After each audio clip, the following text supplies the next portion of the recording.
સંગ લાગ્યો, આવા સદગુરુનો સંગ એમને થયો. તન મન ધનની કરી કુરબાની કે તુરિયાચિત સમજાયો. આ તન ને મનના આ જોડી લુગડા જેમ આપણે બદલીને ઉતારવી એમ ઉતારી નાખ્યા પછી જે સમજાય ઈ તુરિયાતીત જેને કહેવાય. આ દેહની આમ તો ચાર અવસ્થા પણ કહેવાય. આપણે બેઠા જાગ્રત, સ્વપ્ન, સુષુપ્તિ અને તુરિયા. તો ઈ કે મને સમજાણો અને આપણને ગુરુ મહારાજે ઈ જ સમજાવ્યો છે. પણ આપણને હજી આ મન બુદ્ધિના કોયડા ઈ નક્કી થવા ન દેતા હોય એવું આપણને લાગે. કારણ કે મન કેટલા દાવા કરીને બેઠું છે. હું ફલાણી જાતનો છું, હું ફલાણી ભાતનો છું, મારું આ નામ છે, હું જે છે ઈ અહીંયા સુધી પોગવા ન દેતું હોય એવું આપણને લાગે ખરેખર. પણ આ જો સદગુરુ વસનમાં આપણે સમર્પણ કર્યું છે, હાસા ભાવથી કર્યું હોય તો એને આ નક્કી થાય. એજી ભજન ગાવા ગયા તા, ભક્તિનો રંગ લાગ્યો, આવા સદગુરુનો સંગ એમને થયો રે લોલ. ભજન ગાવા ગયા તા, ભક્તિનો રંગ લાગ્યો, આવા સદગુરુનો સંગ એમને થયો રે લોલ. અંદાવા જતા ભક્તિનો રંગ લાગ્યો, આવા સદગુરુનો સંગ એમને થયો રે લોલ. ભજન ગાવા જતા ભક્તિનો રંગ લાગ્યો, આવા સદગુરુનો સંગ એમને થયો રે લોલ. અંતરાયું ગયા અને અનુભવયા, આ વાતા થકી મર થયા રે લોલ. સીતાનું બધાયું નિસયા યાદ થયો, આવી ગઈ મારો વાર થયો રે લોલ. નિજ રૂપ જાણું તોય યાદ થયો, આવી ગઈ મારો વાર થયો રે લોલ. નિજ રૂપ જાણું નિસયા યાદ થયો, આવી ગઈ મારો વાર થયો રે લોલ.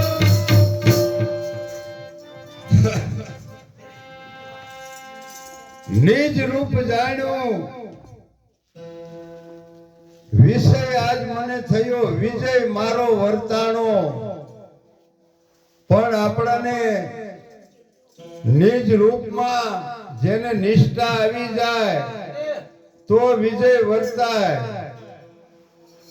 બીજી કડીમાં કીધું કે અંતર ઉઘડ્યા ને અનુભવમાં આવ્યું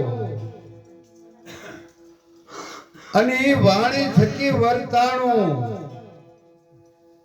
તો આપણને આ ગુરુનું મુખ મળ્યું હોય, એની વાણી, એના શબ્દો દ્વારા જો સામે કોઈને નક્કી થાય તો ગુરુ શરણે ગયા હાસું. અને દવા જો ટીકડી ગુંજામાં રાખવી તો રોગ જાય નહીં, એ પીવી પડે. એમ સંતોના શબ્દનું આપણે જો ગ્રહણ કરવી, પહેલા તો સાંભળવું પડે, શ્રવણ કરવું પડે, પછી મનન કરવું પડે અને પછી નિધિ ધ્યાસન કરવું પડે. શ્રવણ સાંભળવું, મનન એટલે એનું ચિંતન કરવું અને એને પછી વર્તનમાં લાવવું, એને નિધિ ધ્યાસન કહેવાય. આ ત્રણ પાસા જો થાય તો હાચું થાય. નકે તો આ કાને સાંભળે ને આ કાને જો જાય તો હમણાં કહેતા મોતી જેવા શબ્દો, અરે ગમે એવા શબ્દો હોય પણ જો આપણે એને દિલથી ન લઈ અને અંતર સુધી ન પોગે તો એ કાંઈ કામ કરે નહીં. જેને જેને મળ્યા મહાપુરુષો આ જગતમાં નામ જેના ઝળકી રહ્યા છે એને એક જ શબ્દ ગુરુદેવ કા તાકા અનંત વિચાર થક ગયા મુનિજન પંડિતા જેનો વેદનો પામે પાર. આ જે વેદ છે વાણી છે એ બધા સંતોના શબ્દો છે. એવું આ જ્ઞાન આપણને અનાયાસે, હું તો એમ કહું છું, અમારે એક ભાઈ છે, આમ તો નામ નથી દેવું, બહુ મોટા માણસ, અત્યારે હાલમાં ગુજરાત લેવલે નામ છે. એક દી ખેતરના અમારા બેન વાડી શેઠે બેઠા હતા. મન કે તમને આ હું એવું જ્ઞાન કરાવે? મેં કીધું કા? એ કે મોટા મોટા હમણાં જે સંતોની વ્યાખ્યા કરતા તો એ તો મહાપુરુષો થઈ ગયા, પણ એ સંપ્રદાયના સાધુ આવે કે તો મારે નાકા વાળતો વાળતો આવે તો એના સામે બેસી જાય કે પણ ઈશે દયા ગુરુદેવની જેને આપ્યું બ્રહ્મ જ્ઞાન, ખરેખર બ્રહ્મ જ્ઞાન જેને થયું હોય એને બ્રાહ્મણ કહેવાય. લુગડા પહેર્યા હોય કે બીજું કાંઈ હોય એથી થઈ જાય એવી વાત નથી. જેને બ્રહ્મનું જ્ઞાન થયું હોય એને બ્રાહ્મણ કહેવાય. એજી ભજન ગાવા ગયા ભક્તિનો રંગ લાગ્યો, હવે સદગુરુનો સંગ એમને થયો રે નો. ભજન ગાવા ગયા ભક્તિનો રંગ લાગ્યો, હવે સદગુરુનો સંગ એમને થયો રે નો. બોલો સચરાચરમાં આ શબ્દે સમાયો, એ પુરાણ નામે પરખાયો રે નો.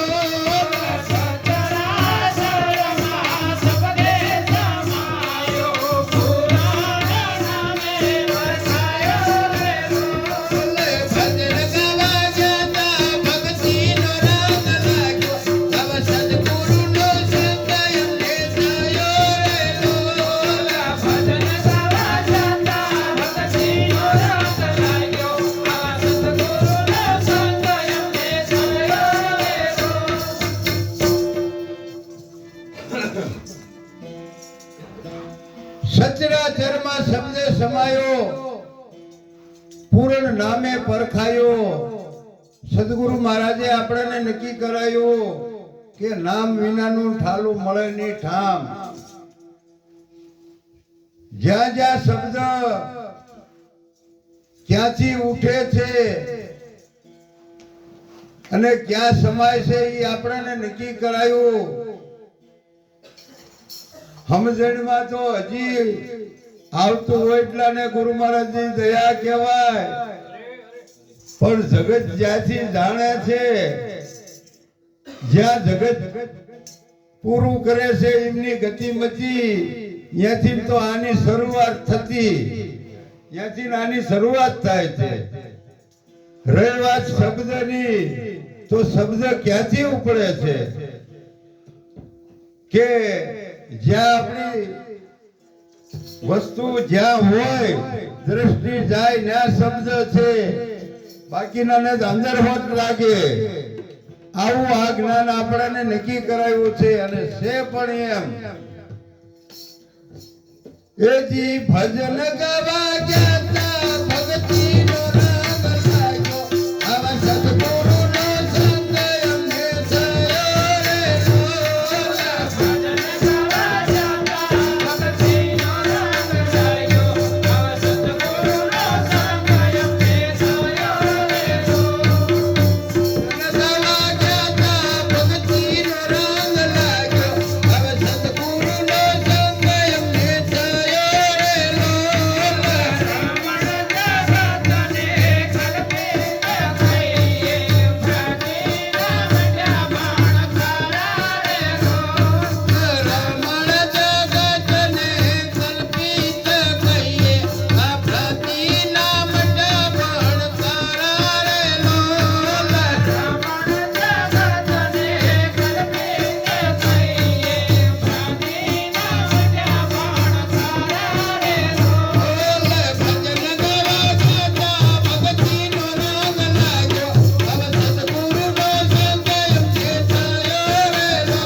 રમણ જગતને કે કલ્પિત કહી અને ભ્રાંતિના મટા ભણકારા. આમને કીધું કે આ જગત તો કલ્પિત છે, પણ આપણે તો હાસું માની લીધું છે કે આ મારી વાડી છે, મારું મકાન છે, ને આ હું છું. આવું કઈ છે નહીં, પણ નક્કી થવું ખૂબ અઘરું છે. કારણ કે હું પણ આ મન જે દાવો કરીને બેઠું એની ગાંઠું છૂટે એવી લાગતી નથી. એમ લાગે હટ દઈને નકે તો આમ છે ની મહાપુરુષોના પણ અનુભવ બોલે છે. ભગવાન શ્રી રામને વશિષ્ઠ મહારાજ કહેતા, રામ ત્રણ કાળમાં જગત નથી અને આ નક્કી છે, પણ આપણું મન હજી આ ઓલી અજ્ઞાનતાની અવિધાની ગાંઠું જે છે એ હજી છોડવા આમ તૈયાર ન હોય એવું આપણને લાગે. ભજનમાં બેહવી, સંતોના શબ્દો વાણી સાંભળવી ત્યારે એમ થાય વાંધો નથી, પણ પાછું ખબર એ તો એમણા પણ મને રાજીપો એમ થાય છે કે આટલા બધા ગુરુમુખી અને આજ જ્યાં જાવ્યા આ વાતને વરેલા ઘણા માણસો મળે છે. અને અહો ભાગ્ય તો કહેવાય, નકે તો અગ્નિની આપણે વાત હાલતી હતી. એટલે કીધું કે સંગ શું કરો તોય પાનબાઈ એવાની કરજો, તોય ભવ પાર ઉતરી જશો. આ લીધા પછી સદાય જો ખરેખર સંતોનો તો સંગમાં રહેવું પડશે, તો આ જ્ઞાન આપણને જેમ છે એમ આમ રેણી વાણી વર્તનમાં આવશે. ઘડીકમાં બોધ લઈ અને પાછા ગુરુ પૂર્ણિમી આવી તો એમ તો એટલું બધું હાવ હેલું નથી. અદ્વૈત જ્ઞાન છે. કારણ કે જ્યાં પગ નો ટકે પપિયલ તણા અહીંયા સંતો ઈ કીધા છે શ્યાર. હવે પૃથ્વી વિના પગ માંડવો, વણ વાટે દીવો, જે ઘરે મુવા પછી જાવો એ ઘર જીવતા જોવો. નક્કી એ કરાવી છે, પણ થાય એટલાને ગુરુ મહારાજ ની દયા કહેવાય આપણને. છે આમ સત્ય છે, સનાતન છે, પણ જે આ ઊભું થયેલું છે વસીથી ઈ એક આવરણ છે. આવું મારું સંતોની દયાથી માનવું છે. અત્યારે રાજ સંદર્ભમાં ખરેખરનો ખીલો છે, પણ બજારમાં જોજો આમ મકાન જ્યાં આડા આવી જાય છે ને ત્યાં અંધારું પડે છે. કારણ કે એને આવરણ આડું આવી ગયું છે. એમ આપણામાં રેલો આત્મા પરમાત્મા માથે આ જે હું પણાનું, આ દેહ ભાવનું, આ અવિદ્યાનું આવરણ આડું આવી ગયું છે, એટલે એને ઢાંકી દે છે. મને નક્કી થાય કાયમ ખરેખર લીલ રહી ઈ સીમાથી થાય. લીલ સીમાથી થાય. ખેડૂત કોઈ કૂવો જોયો ખબર હોય પાણીમાંથી થાય નક્કી ને, અને પાછી પાણીને ઢાંકી દે, એને ઢાંકી દે ને. હવે પછી ન્યા કાંઠે બેહીને ગમે એટલી અગરબત્તીઓ કરી, ધૂપ ધુમાડા કરી, માનતા રાખવી, હલે હા હિંમત છે. આ એમાંથી ઊભું થયેલું તમે જોજો. સમુદ્રના કિનારે જાજો, મોજા એવા ઉછળે, દરિયાને ઢાંકી દે. નક્કી ઉભા એમાંથી ને ત્યાં એને ઢાંકી દે, અને મોજા એ માની લીધું કે આ હું છું. પણ ઈ ખરેખર તો વિહમી જાય ત્યારે સમુદ્ર જ છે. એમ આ આત્મા છે, એના વડે આ ઊભું થયેલું છે અને એને ઢાંકી દે છે. આવરણના હિસાબે આ સદગુરુ મહારાજના શરણે રહી અને જે મને કાલા ઘેલા શબ્દો આવડ્યા એવા તમારી આગળ રજૂ કરું છું. આ વાણી એમના શરણે ધરી અને આ દાસ દેવાના બધાને જય ગુરુ મહારાજ. બોલો સદગુરુ મહારાજ.